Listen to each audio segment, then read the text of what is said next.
Hello friends, Raju Mithu ব্লগে স্বাগত জানিয়ে তোমাদের কাছে নতুন একটা ভিডিও নিয়ে আবার চলে এসেছি। তো কিসের ভিডিও দেখতেই পাচ্ছ।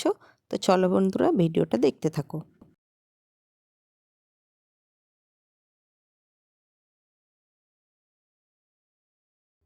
22শে জানুয়ারি কি সকলেই সেটা জানো। আর দেখো, সকাল সকাল তাই আমরা বেরিয়ে পড়েছি গঙ্গা স্নানে। তো আমি যাই না, এখানে গিয়েছিল আমার ছেলে আর আমার হাজবেন্ড আর দুটো ভাই।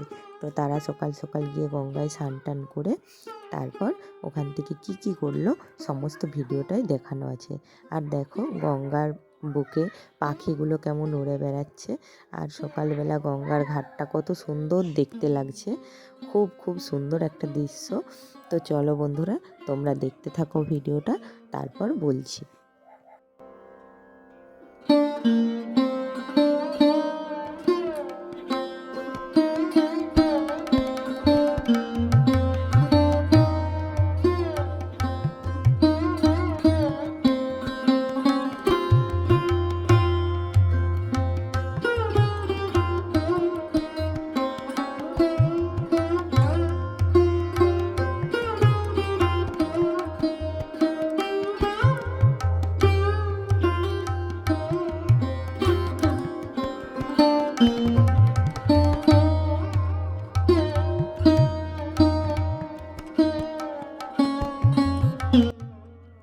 সকলে মিলে স্নান টান সেরে এখানে গঙ্গায় স্নান করে এখানে কত গরিব দুঃখী মানুষরা বসে আছে, তাদেরকে যে যেমন পারে তাদের সামর্থ্য মতো সাহায্য করে বাড়ি আসছে।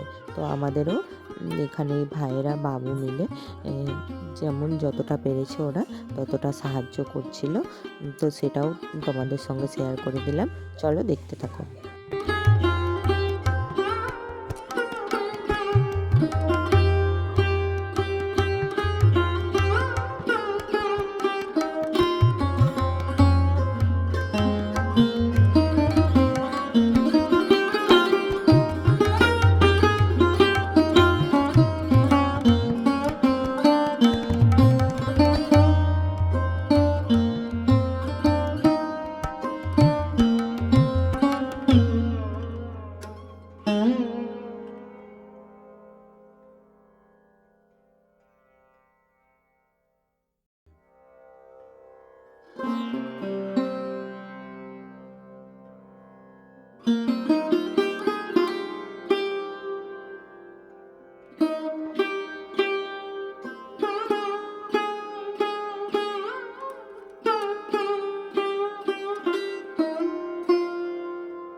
যেহেতু আজকের দিনটা খুবই ভালো একটা দিন, আমাদের অনেক দিনের আশা ছিল রাম মন্দির উদ্ঘাটন হবে, রাম ভগবান আবার তার জায়গায় ফিরে আসবে। তো সেটা সম্পূর্ণ হয়েছে।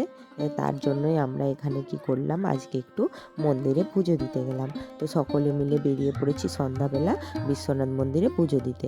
তো এখানে আমরা গিয়েছিলাম 4-5 জন গিয়েছিলাম, আরও দুটো বৌদি, দাদা আর আমরা সকলে। তো দেখো বিশ্বনাথ মন্দিরটাকে কিভাবে সাজানো হয়েছে, আলো দিয়ে বেশ সুন্দর করে সাজানো হয়েছে মন্দিরটাকে। কিন্তু মন্দিরের ভেতরে তো ফোন নিয়ে যাওয়া নিষিদ্ধ আছে।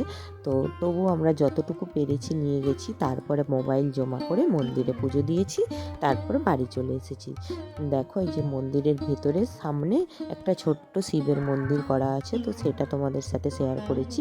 কিন্তু ভেতরের মন্দির তো শেয়ার করতে পারবো না, তোমরা সকলেই জানো মোবাইল নিয়ে যাওয়া যাবে না। তো এখানটা একটু শেয়ার করে দিয়েছি। আর কি সুন্দর বেলুন লাইট দিয়ে এত সুন্দর সাজানো হয়েছিল। তারপর সকলে এখানে প্রদীপ জ্বালিয়েছিল রাম মন্দির উদ্ঘাটনের উদ্দেশ্যে। সব জায়গায় এখানে যে প্রতিটা ঘাট আছে, ঘাটে প্রদীপ জ্বালানো হয়েছিল। ওখানে আমরা যেতে পারি না, দেখানো হয় না, এটা মন্দিরের ভেতরে প্রদীপ জ্বালানো হয়েছিল। তো সেটাও তোমাদেরকে দেখিয়ে দিলাম। দেখো কেমন বেলুন দিয়ে সুন্দর করে সাজানো হয়েছে মন্দিরের ভেতরটা, খুবই সুন্দর লাগছিল। তো চলো বন্ধুরা, ভিডিওটা দেখতে থাকো। ভিডিওটা ভালো লাগলে অবশ্যই করে লাইক, কমেন্ট অ্যান্ড শেয়ার করো। আর যারা এখন আমার চ্যানেলকে সাবস্ক্রাইব করোনি অবশ্যই করে সাবস্ক্রাইব করে পাশে থাকা বেল বাটনটি বাজিয়ে দিও, যাতে আমার ভিডিও তোমরা সবার আগে দেখতে পাও। তো চলো বন্ধুরা, আর বেশি কথা বলবো না, আমার ভিডিওটা আমি এখানেই শেষ করে দিচ্ছি। আবার আসবো নতুন একটা ভিডিও নিয়ে, খুব তাড়াতাড়ি তোমাদের সাথে দেখা হবে। তো ততক্ষণ তোমরা ভালো থেকো, সুস্থ থেকো। চলো বন্ধুরা,